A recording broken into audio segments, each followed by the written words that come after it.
Abdulla Avloniy. Atoqli ma'rifatparvar, iste'dodli shoir va pedagog Abdulla Avloniy 1878-yil 12-iyulda Toshkentda Kosib oilasida dunyoga kelgan va eski maktabda ta'lim olgan. U tarjimai holida bu haqda shunday yozgan: 12 yoshimdan o'qchi mahallasidagi madrasada dars o'qiy boshladim. 13 yoshimdan boshlab yoz kunlari mardikor ishlab, oilamga yordam qilib, qish kunlari o'qir edim. 14 yoshimdan boshlab o'sha zamonga muvofiq har xil she'rlar yoza boshladim. Bu zamonlarda Tarjimon gazetasini o'qib, zamondan xabardor bo'ldim. Avloniy madrasani bitirib, maktabdorlik bilan shug'ullandi. O'qish va o'qitish usuliga isloh kiritib, yangi tipdagi maktab tashkil etdi va yosh pedagog o'quvchilarga zamonaviy bilimlar berish, sharq va g'arb tillarini o'rgatish kabi muhim ta'lim-tarbiyaviy ishlarni amalga oshirdi. Abdulla Avloniy maktab o'quvchilari uchun birinchi muallim, ikkinchi muallim, tarix, turkiy guliston yoki axloq kabi zamonasi uchun hodisa bo'lgan darsliklarni yozgan. 1895-yildan ijodiy faoliyati boshlangan Avloniy Qobil, Shuhrat, Hijron, Avloniy, Surayyo, Abulfayz indamas taxalluslari bilan she'r, hikoya, felyeton kabi kichik hajmli dramatik asarlar yaratgan. Shoir o'z asarlarida zamonasidagi qoloqlikni, johillikni tanqid qiladi va kishilarni bilimga, ma'rifatga chaqiradi.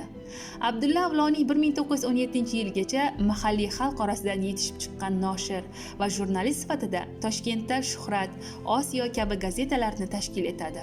U advokatlik osonmi?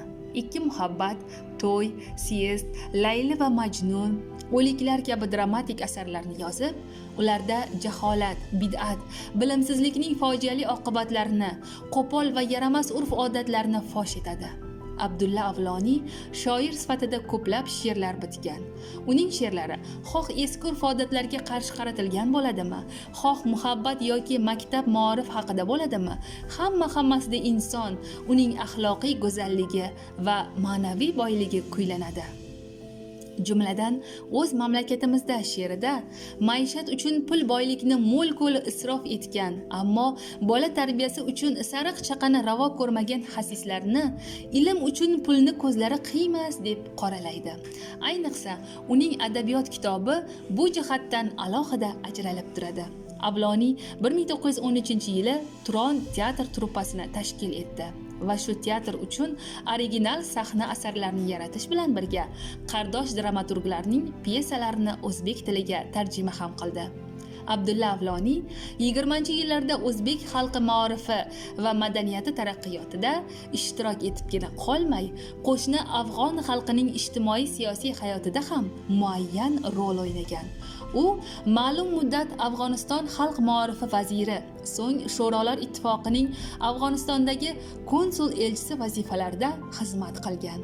Avloniy umrining so'nggi yillarida O'rta Osiyo kommunistik universitetida dars berish bilan birga o'zbek adabiyotidan qator darsliklarni yaratgan. U 1934-yil 24-avgustda 56 yoshida vafot etgan.